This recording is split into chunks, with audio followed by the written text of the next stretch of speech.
দর্শক দেখছেন গুজরাটে এই সব হয়েছে।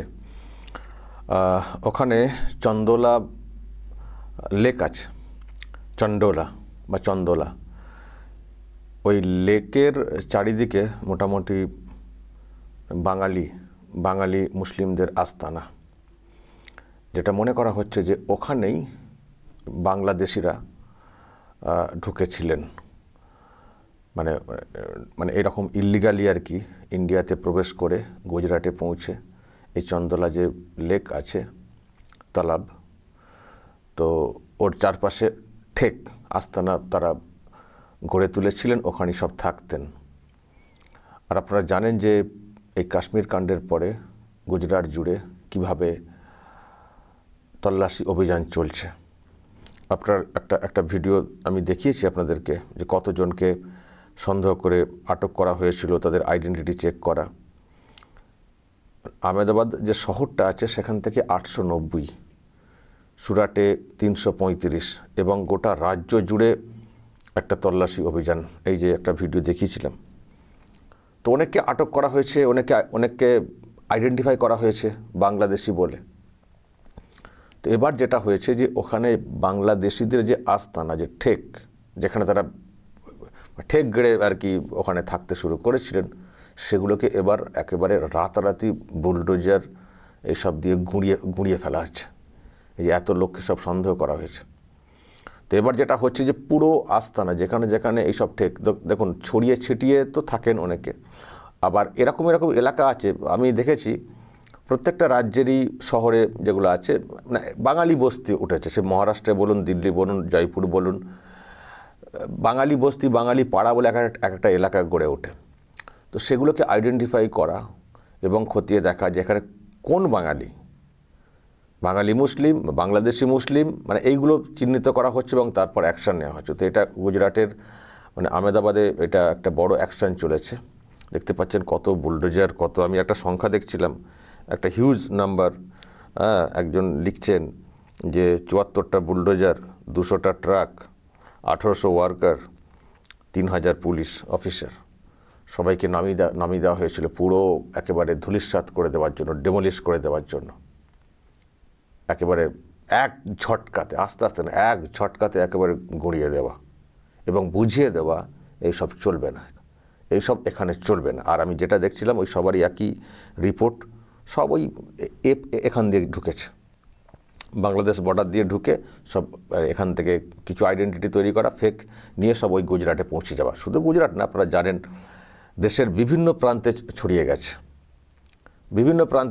গেছে অবৈধভাবে ঢুকে আসা বাংলাদেশিরা।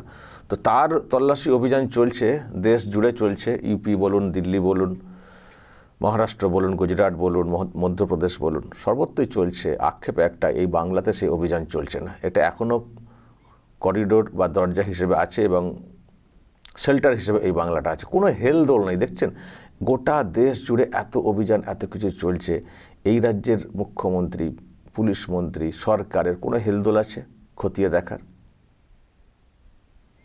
আর একটা কথা বলবো,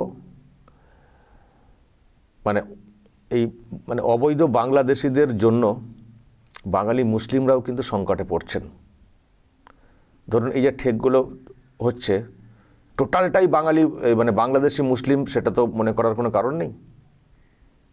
এর মধ্যে হয়তো এই বাংলার মুসলিম লোকেরাও ওখানে থাকতেন আশপাশে, তারাও কিন্তু শিকার হয়ে যাচ্ছেন। ফলে সিস্টেমটা এমন হয়ে গেছে না, আমি কালকেই বলেছি, এই রাজ্যের সরকার তথা দিদি এমন সর্বনাশটা করেছেন বাঙালি মুসলিমদের জন্য যে গোটা দেশের বুকে বাঙালি মুসলিম মানি একটা সন্দেহজনক। আমি আরেকটা ভিডিও দেখাবো, দর্শক একটু ওয়েট করবেন। একটা ঘটনা ঘটেছে, আমি দেখাবো আপনাদেরকে অন্য একটি রাজ্যে। মানে বাঙালি মুসলিম, মানে মুসলিম, বাংলায় কথা বলছি, সন্দেহের তীর। আমি তো কালকেই বলেছি, আমরাও তো মানে প্রশ্নের মুখে পড়ে যাই। মানে এমন অবস্থা হয়ে গেছে, বাঙালি মুসলিমদের ইমেজ এমন হয়ে গেছে, অবৈধ মানে বাংলাদেশিকে ঢোকানো ওদিক থেকে, আর আমাদের এখানকার যারা আছেন তাদেরও আচরণ এমন হয়ে গেছে। ফলে এই বাংলার মুসলিম মানেই একটা জিহাদি, একটা অন্য টাইপের বলে একটা ইমেজ হয়ে গেছে গোটা দেশ জুড়ে। ফলে বাঙালি মুসলিমরা খুব সমস্যার মধ্যে পড়ছেন। এই বাংলার ইন্ডিয়ান হয়েও আমাকে কালকে একজন ফোন করেছিলেন, কালকে একটা খবর করার পরে, যে দাদা আমি এখানে বাড়ি ভাড়া পাচ্ছি না। মুসলিম শুনলেই, বাঙালি মুসলিম শুনলে আর কেউ বাড়ি ভাড়া দিচ্ছেন না। মানে বুঝতে পারছেন কী সংকট তৈরি হয়েছে। এক্ষুনি বলবেন কেন এরকম হবে, কেন এরকম তো করা উচিত না। উচিত না তো অন্য প্রশ্ন, আগে নিজেকে প্রশ্ন করুন বা নিজের রাজ্যে প্রশ্ন করুন, আমরা কি ঠিক পথে চলছি? এই সরকারকে ঠিক পথে আমাদেরকে পরিচালনা করেছে, নাকি এই সরকারের কাজকর্ম অপকর্ম আর ওই অবৈধ বাংলাদেশিদেরকে ঢোকাতে সাহায্য করে এই বাংলার যারা মুসলিম তাদের ইমেজটারও সর্বনাশ করে দিয়েছে? প্রশ্ন করুন, অন্তত নিজের মনকে প্রশ্ন করুন, দিদিকে প্রশ্ন করতে না পারলেও উত্তর খুঁজে পাবেন। এমন অবস্থা তো ছিল না আগে, ছিল কি?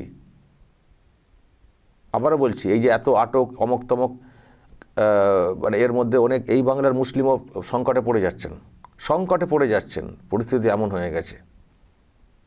আর যে ঘটনা ঘটেছে কাশ্মীরে হিন্দু বেছে হত্যা, সেটা একটা, আমাদের এই বাংলায় মানে মুর্শিদাবাদে সেখানে হিন্দু হত্যা, ওভারঅল মুসলিমরা টার্গেট হয়ে যাচ্ছেন না? আর সেখানে বাঙালি মুসলিম একটা বড় টার্গেট, যেহেতু অনুপ্রবেশ হয়ে দেশের বিভিন্ন প্রান্তে ছড়িয়ে যাওয়া, অনুপ্রবেশ হয়ে বাঙালি মুসলিম সব থেকে বেশি টার্গেট দেখবেন এবার হয়ে যাবেন গোটা দেশ জুড়ে এই বাংলাদেশিদের জন্য, মানে অবৈধ বাংলাদেশিদের জন্য। বাংলাদেশিদের বলতে আমি আবার বলছি, এখানকার সরকার যদি সহযোগিতা না করতো তাহলে তো সম্ভব না, তাহলে তো এগুলো সম্ভব না। তো এই হচ্ছে ব্যাপার দর্শক, ওখানে সব ভেঙে গুঁড়িয়ে দেওয়া হচ্ছে, কিন্তু এ বাংলায় এখনও সেরকম কিছু হচ্ছে না, হবেও না, বরং আরও ঢোকাতে সাহায্য করবে। তবে যেভাবে এই ধরপাকড় চলছে বা গুঁড়িয়ে দেওয়া হচ্ছে, একটু সাবধান হন না ওপর বাংলার মানুষ, সাবধান হন না।